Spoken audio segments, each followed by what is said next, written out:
this idea that you can't defend yourself in public and your supporters in Parliament can't defend themselves and you have to be driven out of Parliament and your supporters have to be threatened with privilege action. It's reminiscent before the report it's reminiscent of a Central American banana republic, of getting rid of people who are defending him. He had the whole machinery of the state attacking him, every aspect of him. He's a right to defend himself. And you look at Margaret Ferrier, who travelled to Scotland and back with COVID, came in and debated in Parliament with COVID. She wasn't Prime Minister, of course. No, but that's not the point. Well, no, but she wasn't Prime Minister. Jo, this is not about being Prime Minister. It's being an elected member of the... the privilege... No, I think I know what the Privileges Committee is about, Ellie. Right, well, hang on. Well, Richard, what do you say to the fact that he's been driven out, Stuart says, that it is excessive? I mean, it is a very major... This is about the way he behaved in Parliament and towards the committee. And his behaviour throughout this, frankly, has been utterly disgraceful and shameful. It's the most Trumpian to the power of 10 tactics that he and his supporters, many of them, have used to try and discredit the entire proceedings. And in the process, they've inflicted significant damage on Parliament's reputation.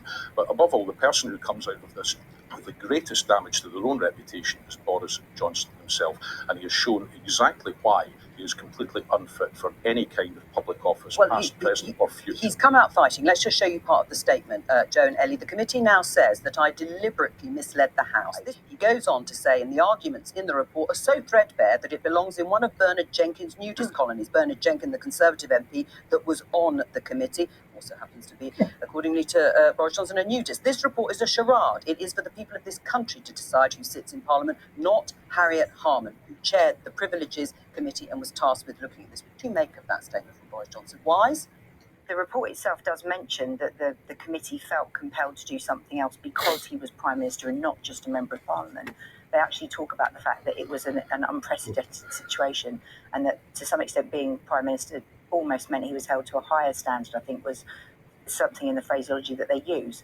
So it is extraordinary. I actually feel sorry for some of the members of the committee because they're not able to defend themselves. They haven't come out speaking. The committee has done. Will they appear vindictive for the reasons that Stuart has said? No, I don't believe that they do. I mean, I really wish to take issue with the point that Johnson's making about it's when people decide who goes in Parliament. Of course it is.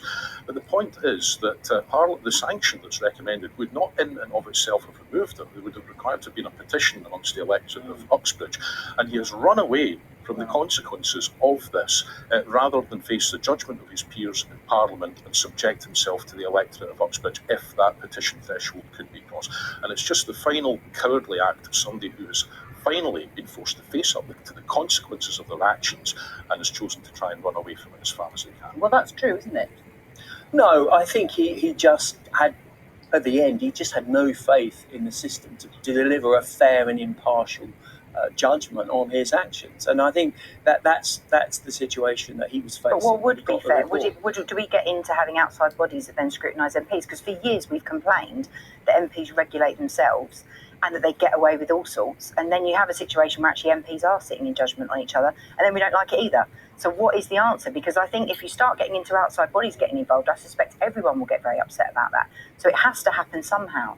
I think he has concluded that he has never been forgiven by a decent number, maybe a majority of people in the Commons for delivering Brexit. He is actually a consequential historic figure. If you look at the actions, broadly speaking, around COVID at the beginning, in a very difficult period, he almost died, of course. If you look at the actions in preparing for the military action in Ukraine could have been overrun by now were it not for the decisions of Boris Johnson and Ben Wallace. And of course Brexit, which is a historic action that he was responsible for. He's a consequential figure. And some of those people on the committee, they don't like that. And the majority of Parliament, of course, in the House of Commons, have been hostile to his position on Brexit. On Brexit? I mean, I'm sorry, I really don't like being rude to fellow guests, but you sound crackers. Like, the things that you're saying are just crackers. Like, the idea that this is about Brexit, the idea that Britain is now a banana republic, it just sounds... Well, coming from the Good Law Project, that's a bit rich from you. It sounds How many cases have you won in the High Court recently? We won 3 in 5 cases of this year. You've been on a losing streak quite recently. Excuse me, let me finish my point. You spoke a lot, so I think it's polite to let me finish. Go on, Ellie. And I think it's really important, actually, if we're going to get personal, I think it's really important that viewers know that you tried to get into politics for a long time, and actually you succeeded because Boris Johnson made you a life peer, and now you're coming on here. I was elected three times It was by an my MP. constituents in the county. Yeah, you were elected initially.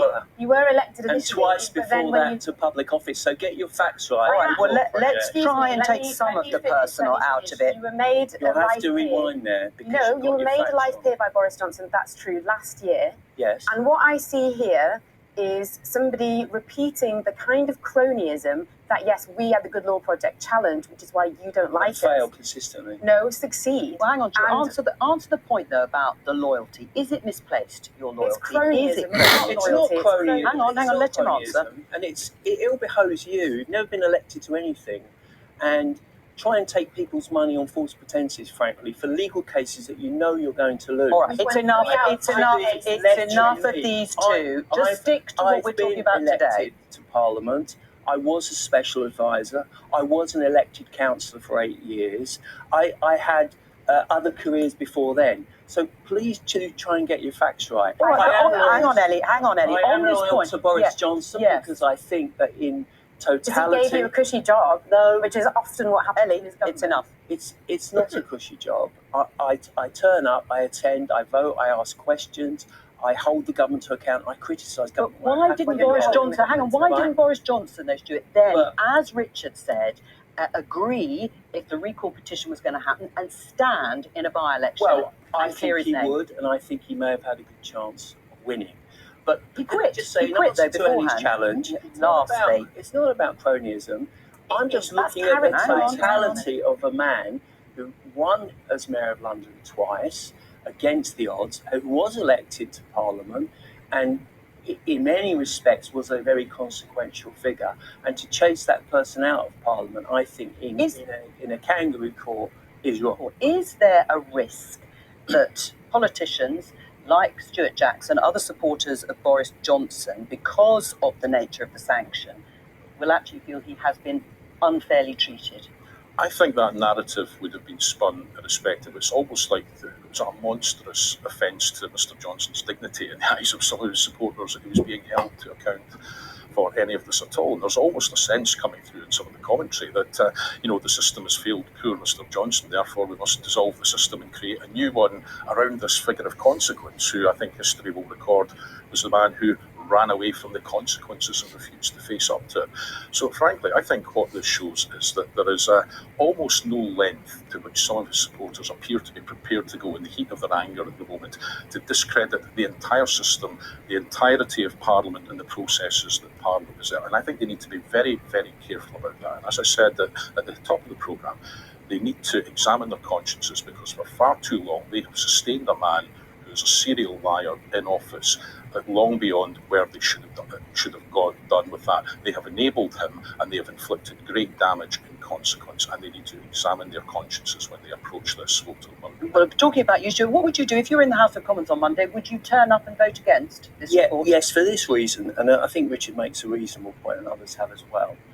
I do think he misled Parliament, but the key point is I don't think he deliberately misled Parliament. And if you read the report, he has produced evidence to say that he was advised about the efficacy of these events by officials. And you think that's credible? And members of Parliament. The advisors were to blame for his own rules, for breaching his own rules. To be honest, I haven't read his detailed rebuttal and I haven't fully read the report, but I do genuinely believe that what he was told, he believed to be the case. You said that the system should change. Does this not show Parliament working perhaps at its best?